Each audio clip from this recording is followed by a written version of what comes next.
Raymond Savage Ford versus Nick Ball. This is going to be a good fight, an exciting fight, a good matchup. Let's get into it. Let's start with Raymond Ford. 15 wins, no losses, 1 draw, 8 wins by way of knockout. I know everybody back in Camden, New Jersey was standing up on their feet for Ford's recent performance against Otabek Kholmatav, man, because that was a fight that many people are going to remember for years to come because it was a spectacular performance. And if I remember correctly, he was down on 2 of the scorecards, so he needed to stop Otabek Kholmatav in order to get the job done on the night. Apart from Ford showing a lot of heart and will and strong internal belief, man, he's a guy who can fight on the front foot. And we saw that on the night, and he can fight on the back foot as well, too. But we saw a more aggressive version of Raymond Ford on the night. And we've covered Ford a bunch of times on the channel already, so we kind of know what he's about, right? However, leading up to that fight, man, he's had a few shaky fights on his path up, right? Aaron Perez, a shaky fight, scored a split decision draw, right? But a fight that people thought that he lost that fight. Then, Edward Vasquez was another shaky performance, and people thought that he lost that fight. His performance against Jesse Magdaleno was the best version of Ray Ford that we've seen to that point. Now, against Otabek Kholmatav, man, he showed us something different on the night. Kholmatav was a guy who, you could see in the ring, and you saw some of the skill, you saw some of the power, but you really weren't quite sure how good that he was because the opposition wasn't too spectacular. It wasn't too great. Kholmatav on the night, look, he fought a great performance himself. He put forth a great performance himself. He was strong, he was rangy, and he caught Ford with some shots that had him hurt, right? He's a dangerous opponent. After that performance, man, I think Kholmatav gained just as much respect as Raymond Ford. Well, Raymond Ford a little bit more respect when Kholmatav was there, but he put forth a great performance as well in his own right. And you have to give credit to Raymond Ford because he had a response to what Kholmatav was doing as well.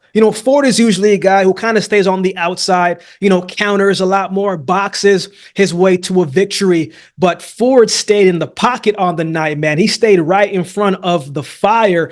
And for the most part in that fight, he was the one who was pushing the pace. He was the one that was on the front foot. He was going to the body nicely in that fight. He landed some wicked uppercuts. He used his hand speed to his advantage, and he rocked Kholmatav a few times in that fight prior to stopping him in the last round. Now let's talk about those last 2 rounds, man. Those last 2 rounds were tough on both men. Ford had a cut underneath his eye. Kholmatav seemed to be on full offensive mindset. He was coming in strong on the last couple rounds. Ford looked to be getting tired, but he was still letting his hands go, right? Still firing shots, still putting off combinations, still using his jab and clipping him in the 11th round. And in the 12th round, it looked like Kholmatav kind of seemed like all he needed to do was just stay on his feet, and he would probably win some type of split decision victory, majority decision victory. If he could have stayed on his feet, he was going to win that fight. All he needed to do was stay on his feet. But as we know in life and boxing, sometimes it's easier said than done. In the last minute of that fight, man, you want to talk about willing yourself to victory. You want to talk about rising to the moment in a pressure situation. You want to talk about leaving everything inside of the ring, man. That's exactly what Raymond Ford did. He had Kholmatav, after hurting him, retreating on the back foot. Ford clipped him and he fell. But the ref didn't count that as a knockdown, right? 20 more seconds to go. Kholmatav got up and Ford just went on full offensive swing, man, relentless with the pressure. And he ripped off like a 3-4 piece combination, and Kholmatav turned his back and the fight was called off, right? They say if you want to be the champion, man, you got to put a championship performance together. And that's exactly what he did, man. He had to earn that belt, and he came out on top in a hard-fought fight. And here we are today.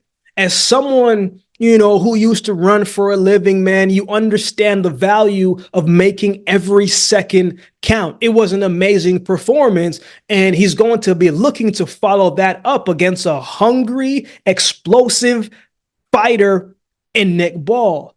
Let's talk about his opponent, Nick Ball. 19 wins, no losses, 1 draw, 11 wins by way of knockout. We've covered Nick Ball a few times on the channel already to kind of know what he's about and the skill that he does possess and the talent that he does possess. A lot of people talk about his physical advantage, and they can say it is a disadvantage. But honestly, man, at 5'2", the more fights I see of Nick Ball personally, I think that's starting to become his strength of his, right? And use that to his advantage. He's hard to hit at times. He's aggressive. He's physically strong. He's explosive, and he can take a shot. He's not as aggressive as a Pitbull Cruz, but they both do similar work and they both do similar things. In his most recent fight, he fought Rey Vargas, man. And, the physical comparison between the two inside of the ring was just, it was interesting. It was an awkward fight, man. Vargas in himself is an awkward fighter at times. For as skilled and as talented as Rey Vargas is, man, he seems to kind of fall on his feet a whole lot. And he's on the canvas a whole lot more than you would like to see any fighter in, right? So I'm not sure if that was a bit of his tactical things, but his legs just look shaky at times. And sometimes he crosses over his own feet, right? So, but early on in that fight, man, Vargas did what we expected him to do, using his range, using his reach, using his jab to keeping the distance and the separation from the more explosive fighter. But one thing I like about Vargas, man, throughout his whole entire career is the body work.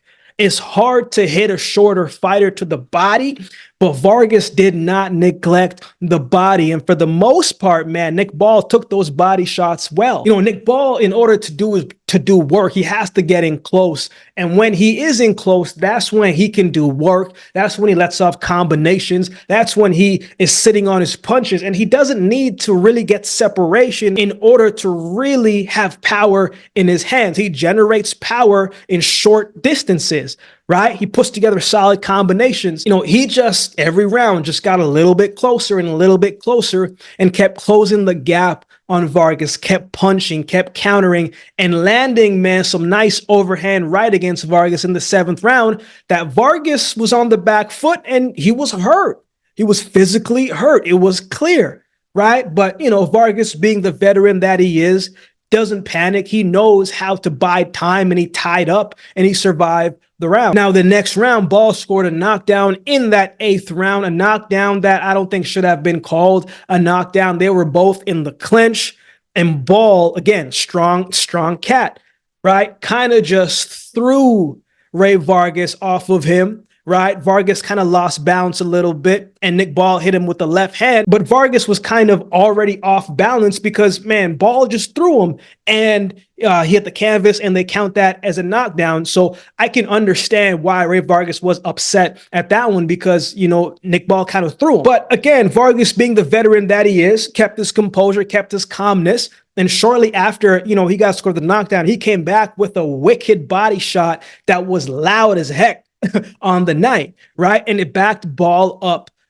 for a second, and that round finished like that. In the 11th round, man, now Ball scored a legit knockdown. He caught Vargas on the back foot on the ropes, trying to be elusive, pulling back, and Ball came with the overhand left and scored a knockdown, man. It was a strong finish from Nick Ball, and he really, really had Rey Vargas in trouble in the last 2 rounds. Ultimately, the fight ended a draw. You can make an argument that Nick Ball won the fight. You can make an argument that Rey Vargas won the fight. But nonetheless, the fight was scored a draw. So we leave it at that. That was a test for Nick Ball because it was going to let us know what he was like at that championship level, fighting the top elite guys in the division. He beat Isaac Dogboe in the fight before, but Dogboe was, coming off of a loss, and he wasn't the same champion fighter mentally, physically as he was before. And Dogboe in their fight, man, got robbed of a knockdown that was not scored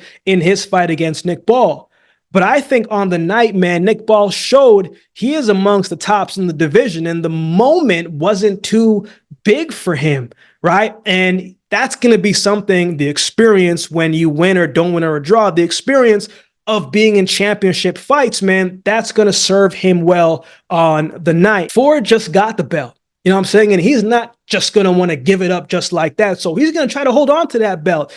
This is Nick Ball's second opportunity to fight for the belt. And he thought he should have been a champion already. He thought he beat Rey Vargas. So there's a lot at stake here for both men. So who wins? Two things come to mind in regards to Ray Ford, man, for me. One being the weight. In an interview that I saw on him with Najee from Cigar Talk, shout out to Najee, keep doing your thing, my brother.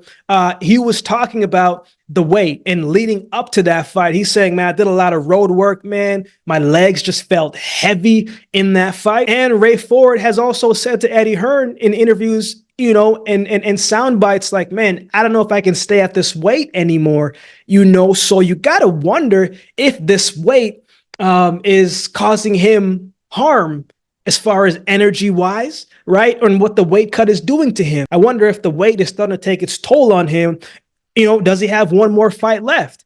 I think also after a fight like when he fought Kholmatav, man, that stuff takes a lot out of you emotionally, right? And sometimes you just don't have the emotional fortitude to get back up, and your next performance is a little bit lackluster. It may not be as good. That was a very high of the highs. And again, sometimes, man, it's tough to lock back in, but he seems to have a good team around him, a team that knows what they're doing. So maybe that is nothing.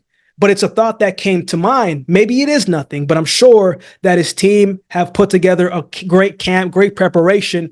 But the weight is definitely something that if he said it in question, you know, we got to consider that as well, too. I feel like Nick Ball's got to come in with a different plan for this fight, man. Rey Vargas is very skillful, but he's not as athletic as Ray Ford is, not as quick as Ray Ford is. Ball's usually the one who's more explosive than his opponents. He's been able to use that to his advantage, but Ford can match him in that department as well, too. Both guys are tough and strong, and they both have grit, right? And that will and that determination about them. I think they both have that.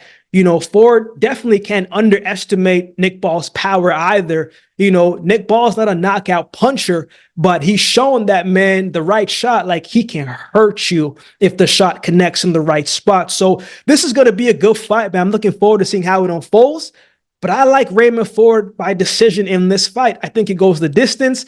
I'm not counting out Nick Ball by no means, man. If he can go to the body early and consistently like Vargas did, he will be able to slow down some of that movement of Nick Ball. But he has to be careful not to engage in the fire too much with Nick Ball, where he puts himself in a position where he doesn't want to be in. Yeah, Kholmatav is a guy that can punch, but Nick Ball's got a different way of doing things and a different way of being successful. But going to be a great fight, man. I like Raymond Ford by decision. But Nick Ball is a live dog, man. He is definitely as tough as they come. But that's my thoughts. I would love to hear from you. How do you think this one goes? Who do you have winning? Let me know in the comment section below. Shout out to all the members holding down the membership section, man. I appreciate each of you. I don't always get to do all the suggested videos you guys suggest in the comment section below. But if you become a member, those suggested videos rise to the top, and I will do my best to get those done for you that week. Or